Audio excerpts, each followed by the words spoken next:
Hello and welcome students. So we were talking about chromosomal aberrations, structural changes in chromosome. वो पढ़ रहे थे हम कि क्रोमोसोम के स्ट्रक्चर में क्या चेंज आ सकते हैं। एक क्रोमोसोम के स्ट्रक्चर में कुछ जीन्स रिमूव हो जाती हैं, कुछ डबल हो जाती हैं, तो वो हमने पढ़ लिया।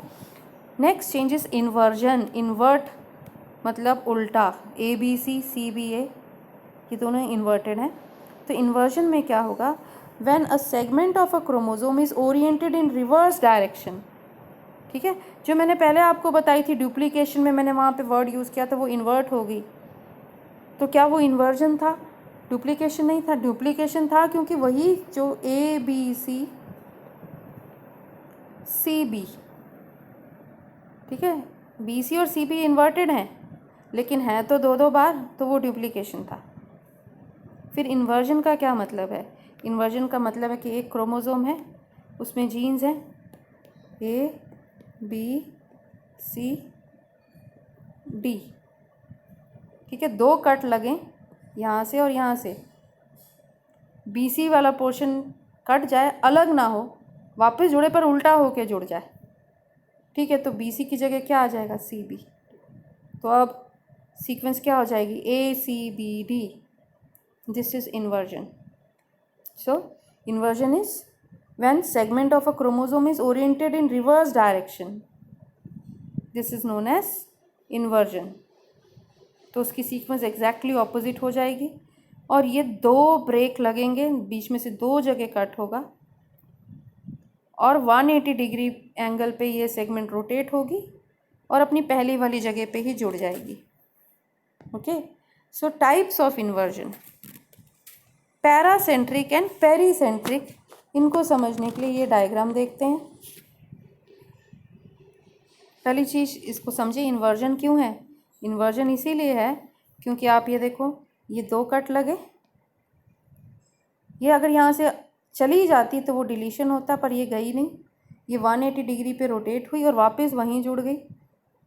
पहले आपको दिख रहा है कि ये पिंक जीन ऊपर थी, ग्रीन नीचे थी, अब उल्टा हो गया, ग्रीन ऊपर और पिंक नीचे है। This is inversion. अब ये पैरासेंट्रिक क्यों है? क्योंकि जो इन्वर्टेड पोर्शन है उसमें सेंट्रोमियर नहीं है, सेंट्रोमियर ऊपर है, ठीक है, मतलब जो सेगमेंट इन्वर्ट हो रही है, if it does not have a centromere then that is paracentric inversion, and if it has a centromere, आप ये देखो कि ये इन्वर्ट हो रही है, इन्वर्ट हो रही है और बीच में सेंट्रोमियर है, तो वो पेरीसेंट्रिक। अब याद कैसे करोगे?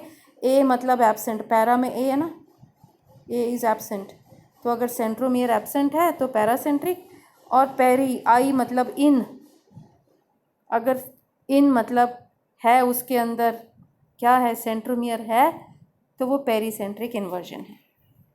सो these are the two types of inversion. तो इन्वर्जन का मतलब कि दो कट लगने और सेगमेंट वापस 180 डिग्री पे रोटेट होके वहीं लग जाए। अगर सेगमेंट के अंदर सेंट्रोमियर है तो वो पेरीसेंट्रिक इन्वर्जन हुई, और सेंट्रोमियर नहीं है तो paracentric inversion. So this is inversion.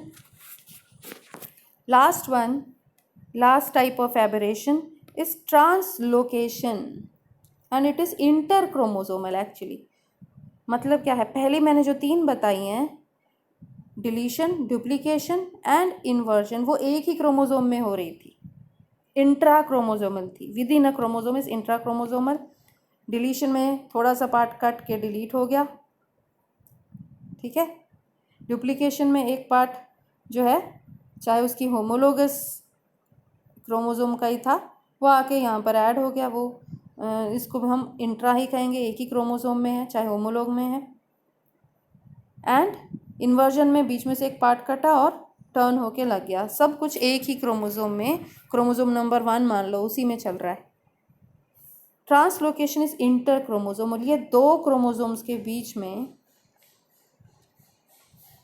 कुछ जो है चेंजेस आ रहे हैं। क्या चेंजेस आ रहे हैं तो वो हम देखेंगे। So translocation is actually integration, integration means बीच में आकर ऐड हो जाना of a chromosome segment into a non homologous chromosome. मतलब मान लो क्रोमोसोम 5 से क्रोमोसोम 1 में आके एक पार्ट ऐड हो जाए, ठीक है, तो क्रोमोसोम 5 छोटी हो जाएगी क्योंकि मैंने कहा था डिलीशन में जो पार्ट निकलता है वो सेल में ही कहीं रहेगा, हो सकता है वो किसी और क्रोमोसोम में जाके ऐड हो गया, तो इसको आप कहोगे translocation. That means shifting of a part of chromosome to a non homologous chromosome is translocation. तो सबसे पहले it was discovered by C B Bridges in 1923 in drosophila, ठीक है। और ह्यूगो डिवरीज ने इनोथेरा लैमार्किया, जिसको हम इवनिंग प्राइमरोज कहते हैं, उसमें ये डिस्कवर किया था ट्रांसलोकेशन। ये टाइप्स हैं इसके। सिंपल ट्रांसलोकेशन, सिंपल ट्रांसलोकेशन का मतलब the segment of a chromosome is integrated to a non homologous chromosome. एक से निकली और दूसरे में चलेगी तो एक क्रोमोसोम छोटी हो गई और दूसरी क्रोमोसोम जो है वो लंबी हो गई। ये सिंपल ट्रांसलोकेशन है।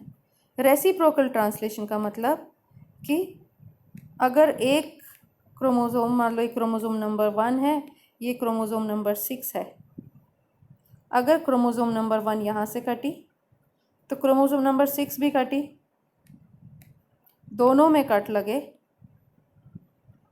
ये पार्ट इधर आ गया और ये पार्ट इधर आ गया, दैट इज़ रेसिप्रोकल ट्रांसलोकेशन, ठीक है। ये एक्सचेंज है। तो सिंपल में एक से दूसरे में चलेगी, एक्सचेंज में कुछ नहीं आया, तो एक जो है पहले से छोटी होगी, एक पहले से लंबी होगी। और रेसिप्रोकल में जो है दोनों के बीच में एक्सचेंज हो रहा है। ज़रूरी नहीं कि सेम साइज़ का हो, इसमें भी छोटा लंबा हो सकता है, बट दोनों को कोई ना कोई जो है पोर्शन अपने नॉर्मल सेगमेंट से अलग कुछ पोर्शन दूसरी क्रोमोसोम का मिल गया, वो रेसिप्रोकल ट्रांसलोकेशन है। सो here you will see, understand it with the help of a diagram। ये हमारी जो है एक क्रोमोसोम है,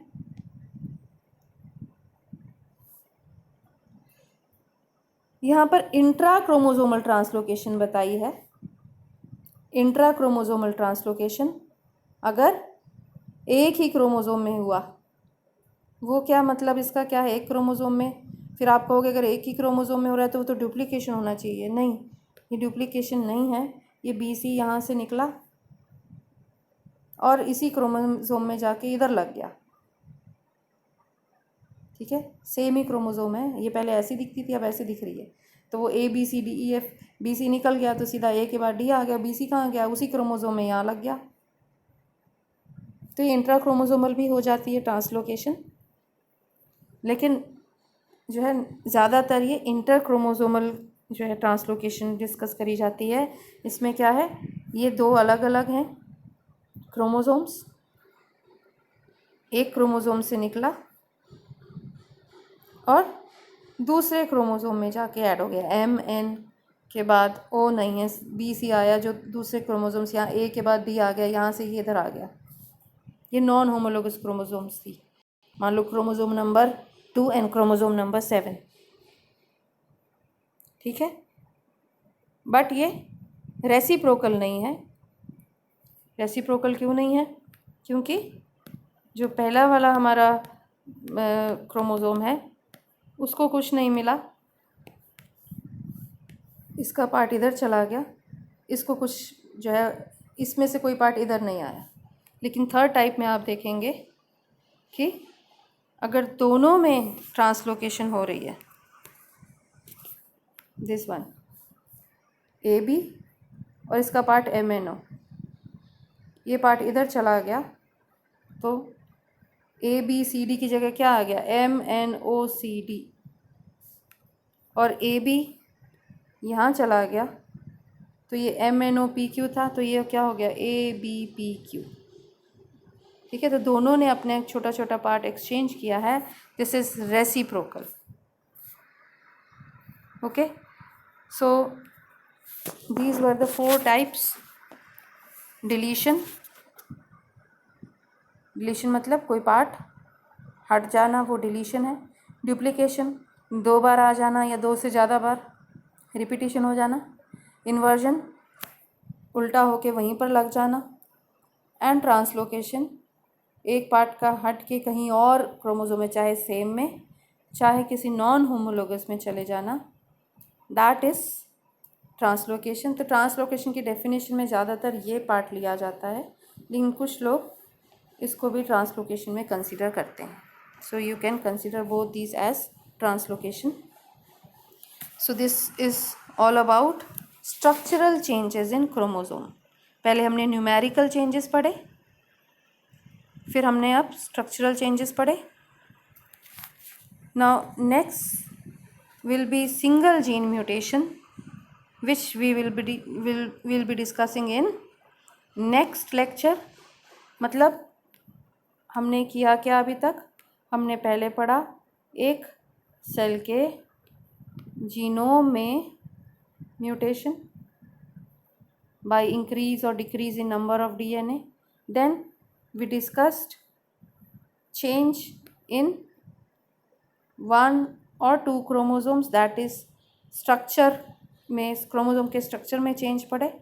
नेक्स्ट हम पूरे क्रोमोसोम में सिर्फ एक जीन के अंदर, सिर्फ इस एक जीन में जो चेंजेस हो सकते हैं वो पढ़ेंगे। Those will be single gene mutations. ठीक है, एक से ज़्यादा जीन, दूसरी जीन हमने देखनी ही नहीं कि 2 जीन्स के आपस में प्लेस एक्सचेंज हुई या कुछ, वो सब नहीं देखना। इस एक जीन के अंदर अब क्या चेंज हो सकता है, that will be single gene mutation which will be discussing in the next lecture। So this is all for today।